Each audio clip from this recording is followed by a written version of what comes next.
আসসালামু আলাইকুম। আমার আজকের রেসিপি হচ্ছে দুটি ভিন্ন রকম ভিন্ন স্বাদের লাচ্ছি। আজ আমি আপনাদের সাথে শেয়ার করব তরমুজ এবং মাল্টার লাচ্ছি। এই গরমে এরকম এক গ্লাস ঠান্ডা ঠান্ডা লাচ্ছি হলে কিন্তু মন প্রাণ দুটোই জুড়িয়ে যায়। তো আশা করি আমার আজকের এই লাচ্ছির রেসিপিগুলো আপনাদের কাছে ভালো লাগবে, আর রেসিপি ভালো লেগে থাকলে চ্যানেলটি সাবস্ক্রাইব করে নেবেন। তাহলে দর্শক চলুন আজকের রেসিপিটি শুরু করা যাক।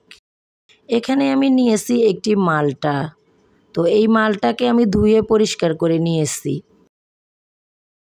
আর এখানে আমি নিয়েছি 1 কাপ পরিমাণ তরমুজ। তরমুজটাকে আমি এরকম করে টুকরো করে কেটে নিয়েছি।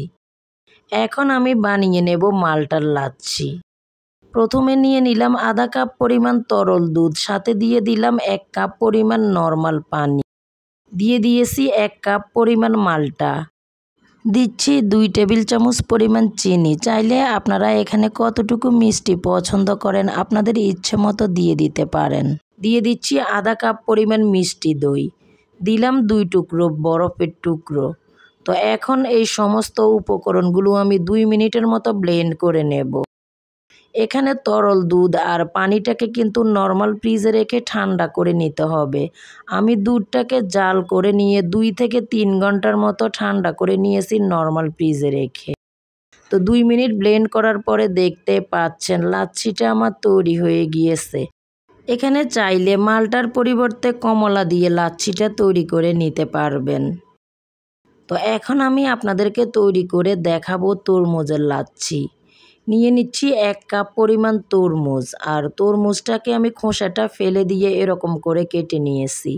সাথে দিয়ে দিচ্ছি হাফ কাপ পরিমাণ ঠান্ডা তরল দুধ, দিয়ে দিচ্ছি 1 কাপ পরিমাণ ঠান্ডা নর্মাল পানি, সাথে দিয়ে দিলাম আধা কাপ পরিমাণ মিষ্টি দই।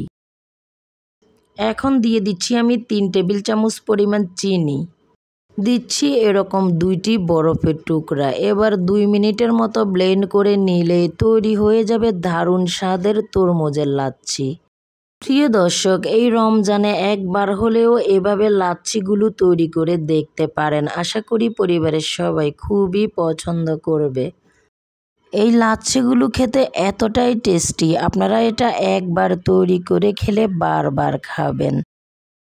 তো আজকের মতো এখানেই বিদায় নিচ্ছি। আবারও হাজির হব অন্য কোনো দিনে অন্য কোনো রেসিপি নিয়ে। সে পর্যন্ত সবাই ভালো থাকবেন। আল্লাহ হাফেজ।